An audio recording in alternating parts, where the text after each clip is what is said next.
It might be coins, it might be trading cards, or it might be something sitting in the back of your closet. Well, one Midland collector says you don't have to be an expert to find something valuable. You just have to know what you're looking for. Our Gabriela Meza shows us what to check and why. For Preacher Bill, it all started with a jar of pennies. In a small coin shop tucked away in Midland, history is stacked on shelves, and treasure might be sitting right in plain sight. For Bill Welsh, known to many as Preacher Bill, collecting has never just been about coins.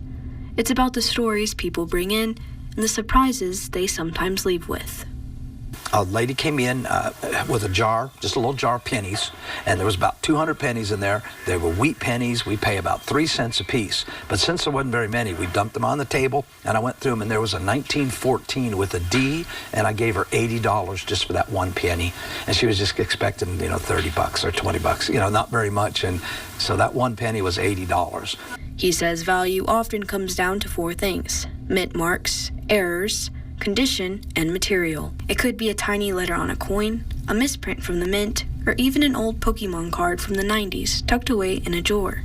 Check your change. If you see something unusual, you can even call us. It might be as high a value into the hundreds of thousands. It's possible, just out of your pocket change.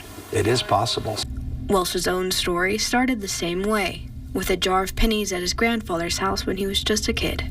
My granddad, who didn't personally collect coins, but he had a red and white jar, I'll call it, filled with pennies, and I was about 4 or 5 years old, and he had me just kind of make trains, and he started teaching me about the dates.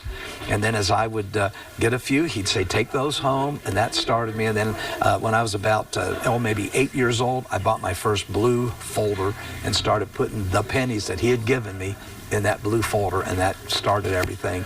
And in my first coin show, I bought a gold coin for $30 that's now worth about $400. And my parents thought I was crazy spending $30 for a little gold coin, but that's really one of my first purchases. That small moment sparked a lifetime hobby, and now a shop filled with coins, cards, and keepsakes from all over the world. And Welsh says you never really know what might be worth something until you check. Reporting for YourBasin.com, I'm Gabriela Meza.